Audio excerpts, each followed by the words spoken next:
யாரு என்னன்னு எனக்கு தெரியாம பேசிட்ட சாமி நீங்கள் தானா ஆண்டவா?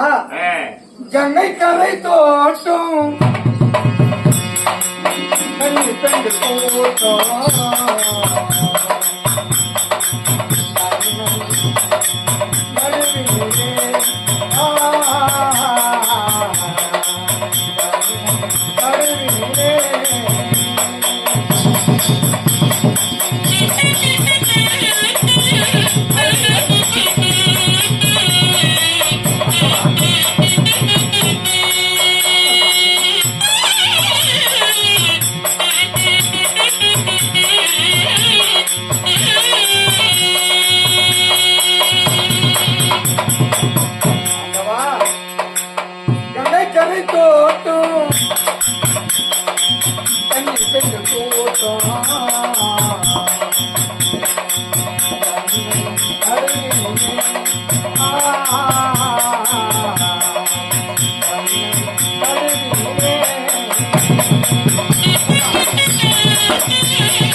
மல்லி முல்லை என்று சொல்லக்கூடிய மலரை போட்டு நீரால் கழுவி பட்டாடையால் துடைத்து வந்தன வழிபாடு செய்திருக்கிறேன். இருப்பதை வைத்து சிறப்புடன் வாழ்வாய். ஆனால் ஒன்று இப்பொழுது ஒன்று பாடினாயே, நான் பல கீதங்கள் கேட்டிருக்கிறேன், பகவத்கீதையை நானே கேட்டிருக்கிறேன், நானும் எழுதியிருக்கிறேன். ஆனால் நீ பாடிய கீதம் மரண யோகத்தில் செல்கிறது என்ன காரணம்? அது நீ சேர்ந்தா தான் தெரியும் சாமி. என்பது வர வேண்டும். நான்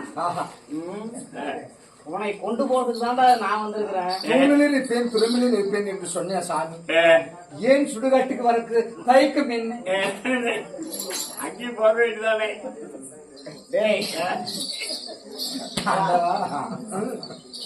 போனால் போகட்டும், அதான் நானும் சொல்றேன் சாமி. ஆயிரமே இருந்தாலும் நீ ஒரு மானிட பிண்டம் இல்லையா? ஆமாங்க. என்னது மானிட பிண்டம்? நீ ரெண்டும் தான். நீ தேவ பிண்டங்கள், நீயோ மானிட பிண்டம். ஒழுங்கா அப்படின்னு என்ன கேட்டீங்கன்னா என்ன கேட்டீங்கன்னா ஒழுங்கா இருந்துக்கிறானா முதல்ல யாரை குறிக்கும் தெரியுமா? உங்களையா தான் குறிக்கும். ஐயோ அப்படின்னு நீங்க என்ன கூப்பிட்டீங்கன்னா அப்படி நீங்க தான், நான் இல்ல. ஆனால் அப்படி இருந்தாலும் நாம் வேடமிட்டு வெளியேறி வந்தவுடனே சாமி நம்முடைய உலகத்தின் முதல் தெய்வமாகப்பட்ட அதாவது பரமக்கடவுளுடைய மைத்துனன் வந்து விட்டார் என்று மரியாதை என்னும் செல்வம் ஐயா அவர்கள் சொத்துல ரூபாய் 10 ரூபாயும் என மதிப்பிற்கு மரியாதைக்குரிய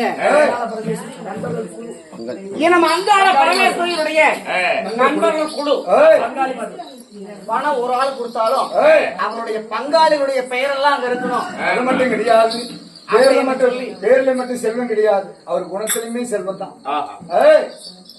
ஆமா இன்னும் கொஞ்ச நேரம் பாரு. அதே போல அங்காள பரமேஸ்வரி நண்பர்கள் குழு அவருடைய சொத்துல இருந்து நமக்கென்று இல்லை என்று சொல்லாமல் 50 ரூபாய் அன்போடு அன்பளிப்பாக திருப்பதி ஏழுமலையானுக்காக காணிக்கையாக வாரி வழங்கியிருக்காங்க. அனைவருக்கும் பெருமை நீண்ட 1000 அடி செல்வாக்கும் பெற்று அந்த திருப்பதி ஏழுமலையானுடைய சன்னதியானது எப்படி நாளுக்கு நாளும் பேரும் போராட விளங்கி வருகிறதோ அது போல அவருடைய குடும்பத்திலே அந்த அங்காள பரமேஸ்வரி ஒரு பங்காக இருந்து நலம் பெற்றும் சுகம் பெற்றும் வாழ எங்கள் சிவசக்தி நாடக சபா வாத்தியார் வெங்கடேஷ் ஐயா அவருடைய சார்பாக அந்த ஆண்டவனை வேண்டி விரும்பி பிரார்த்திக்கிறேன். நான் யார் என்று கேட்டாயே, அந்த அம்மா என்ன கேக்குறாங்க, ஏன்னா கட்சிக்கு நான் சோப்பு கொடுக்கறதா? ஓ கோயில் நான் என்ன பண்ணுவேன்? நீ சொல்லு. இந்த அகில உலகத்திலே நடப்பன பரப்பன நீந்து வகை ஊர் வகை எறும்பு கடை யாரு முதல் 84 லட்சம் ஜீவ வேத நிலக்கம் அடைத்து காத்து அதை ரசித்து வரக்கூடிய தெய்வங்கள் சரியா 3 பேர். 3 பேர் சரியா படைக்கின்ற பொறுப்பை ஏற்றவன் இந்த அகில உலகத்திற்கே தெய்வங்கள் யாருன்னா சிவன் விஷ்ணு பிரம்மா. இந்த 3 பேர், இந்த 3 நான் ஒருவன். பிரம்மனுக்கு என்ன தொழில்? படைக்கும் தொழில், உயிர்களை படைப்பது. பிரம்மன் படைத்தவையை பரமேஸ்வரன் படியளக்கிறார். பிரம்மன் படைத்தவையும் பரமேஸ்வரன் படியெழுத்துக் கொண்டிருப்பதையும் அவை நல்லவையாக இருந்தால் சில காலம் இந்த பூமியிலே வாழ விடுவேன், அதுவே தீயவை என்று தெரிந்தால் அவனுக்கு பணம் என்னும் பாதாளத்தை காட்டி சம்சாரம் என்ற சமுத்திரத்திற்குள்ளே தள்ளி அவனை அழிக்கும் பொறுப்பை ஏற்ற நானே ஹரிராமன் கண்ணன்.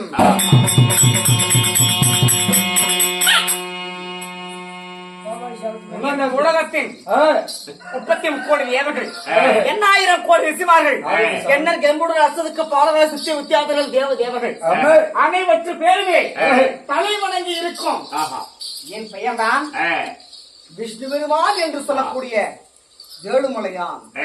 சாமி உன்னை நம்பி வரவங்க எல்லாம் மொட்டை அடிச்சுட்டு தான் போறான். எவ்வளவு சாமி இந்த வருஷம் வச்சுல? சரியாக 16. என்னடா ஒரு நாள் வந்து கூத்தாடலான்னு வந்து அவங்களால ஒவ்வொரு ஆளும் சொன்ன மாதிரி டீ கொடுத்தாங்க. ஆனா நீ வரவங்களுக்கெல்லாம் சாமி மயிறு வாங்கி நடப்புறியா? மயிர் வித்தியா பொடிச்சுக்கிறானு திருப்பதி ரொம்ப கோபமாவா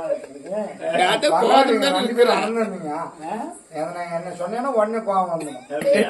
ஏன்னா மச்சுரை வாங்கணும்னு கேக்குறாரு, எவ்வளவு வித்தா நீ கேக்குறாரு பாரு, எடை போட்டு வித்தியா நீ எப்படி எடுத்தா செகண்ட்ஸ்ல எடுத்துட்டா இன்னைக்கும் திருப்பதிக்கு போனா ஏன் நம்ம வந்து மொட்டை அடிச்சுட்டு வரோம்னா அதுவும் போறவங்க மண்ணில ஒரு அறுப்பு போட்டு அது ரத்தம் ஓடுதுன்னு சொல்லி தெரிஞ்சு சந்தனத்தை போட்டு அடிச்சு வீட்டுக்கு கொஞ்சம் ஏதோ மனுஷுக்கு திருப்பிட்டே போட்டுன்னு ஒரு கையில போடல அது லட்டு இவ்வளவு பெருசு அப்பெல்லாம் நான் பார்க்க கொள்ளலாம் உருகி ஜோடு வந்துக்குது அதுக்கு மெனக்கட்டுன்னு போறாங்கப்பா திருப்பதி உயிரை விட ஒருவனுக்கு நீ சொன்ன என்ன மயிர் தான் முக்கியம். மயிறு அதுதான் முக்கியம் சார். அதுதாங்க அதனால தான் அங்க ஒப்பாடிக்கிறாங்க உங்க கிட்ட. இப்ப கூட ஒரு சமீப காலத்துல ஒரு செய்தி ஒண்ணு வந்துச்சு பேப்பர்ல. பள்ளிக்கூடம் போற பையனுக்கு அவன் விருப்பப்படி கட்டிங் பண்ணனால கல்லூரில போய் கட்டிங் பண்ணனால அவனுக்கு வந்து ஸ்கூல்ல சேர்த்திக்கல. அவங்க ஸ்கூல்ல போன் பண்ணி அந்த பையன் வீட்டுக்கு சொல்றாங்க. அவங்க அப்பா அம்மா அந்த பையன் போட்டு அடிக்கிறாங்க. இது எனக்கு பிடிக்கல, எனக்கு வாழ்க்கையே பிடிக்கல, எனக்கு பிடிச்ச மாதிரி தான் நான் வந்து முடி வெட்டுவேன் அப்படின்னு சொல்லி அவன் செத்தே போயிட்டான் அந்த பையன். பரவாயில்லைங்க. எங்க கள்ளக்குறிச்சியில. இப்ப அதனால நீ நான் ஒண்ணு வந்தா என்கிட்ட மொட்டைக்கு எல்லாம் மசில அப்படி நீட்டை விட்டுக்கிட்டு எப்படி சொல்லு சாமி. எவ்வளவு அற்புதமான கேள்வி எல்லாம் கேக்குறீங்கல்ல, அற்புதமான கேள்வி எல்லாம் கேக்குறீங்க. என்கிட்ட மேட்டு திக்காது. சொல்லு. இந்த அங்கத்திற்கு ஆதாரம் என்ன? அது பாட்டுக்கு நடக்குது சாமி. என்னடா சாப்பிடுற, என்னடா சாப்பிடுற? நான் எதுக்கு சாப்பிடுறேன்? டீசலோட சரி. இறங்கி ஏறும். என்ன இதெல்லாம் ரிக்க வண்டியா டீசல் வந்துறதுக்கு? நானு ஒரு வண்டி நான் யாரு உனக்கு? நீ நீ என்ன கருடன் வாகனம் தானே? நீயா? ஆழ்வார் தானே? உன்னை போல ஒரு கருடு வாகனம் இருந்தா உன்னை கண்ணி போட்டு குட்டிக்காரனுக்கு கொடுத்துருவேன். நான் சொல்லட்டுமா? நான் பகவானை ஏற்றுக்கொண்டால் நான் கரெக்டாக தூக்கி செல்வேன். சரி, அப்படி கொஞ்சம் கரடன் முள்ளாக இருந்தால் ரெக்கையை ஒதிரி விடுவேன், கீழே விழுந்து விடுவேன். இதை போல கருடு வாகனம் தான் உண்மையான பெரும்பாலும் எங்கேயே போயிருப்பாரு. அப்பா சொல்லுங்க.